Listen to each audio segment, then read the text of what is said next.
travers cette signature de convention cadre, les chambres des métiers de l'artisanat du Burkina Faso et de la Côte d'Ivoire actent officiellement leur partenariat. Le contenu de la convention permettra aux deux pays de fédérer leurs actions pour redorer le blason de leur secteur artisanal. Article 1er, objet.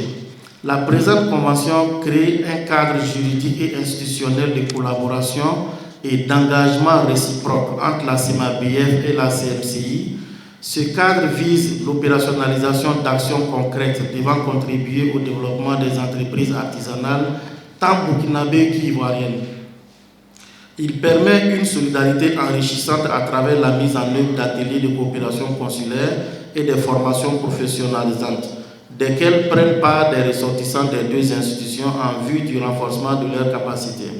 Sous réserve des dispositions statutaires de chaque institution, la présente convention permet aux parties de passer des conventions opérationnelles entre institutions et ce, dans le seul intérêt des artisans de leurs pays respectifs. La collaboration a pour objectif l'opérationnalisation d'actions concrètes pour le développement du secteur de l'artisanat et la facilitation de la coopération interartisan entre les deux pays.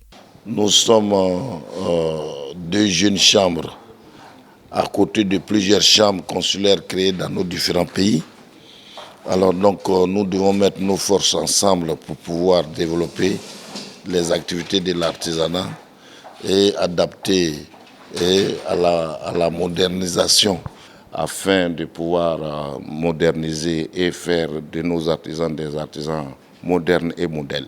La matérialisation de l'acte aura des retombées directes sur les artisans de la Côte d'Ivoire et du Burkina. Un des premiers avantages débutera par le village artisanal de la Coupe d'Afrique des Nations 2024, où les artisans burkinabés auront une plage spéciale. Aussi, il y a un projet de boulangerie, d'une école de formation de boulangerie qui sera vraiment à profit de nos deux chambres.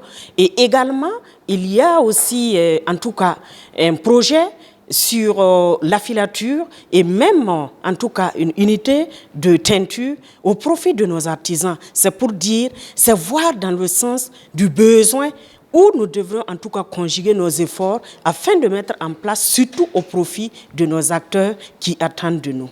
Un acte qui marque le début d'un partenariat multidimensionnel. Pour moi, c'est déjà un acquis avec la signature de cette convention cadre et nous savons que très bientôt, nous aurons encore la signature d'autres conventions opérationnelles pour marquer des activités que nos deux chambres vont mener au profit de l'ensemble des artisans de nos deux pays. La fédération entre les deux chambres des métiers a une durée de 5 ans, une aubaine pour mettre à profit leur expertise pour le bien-être des artisans.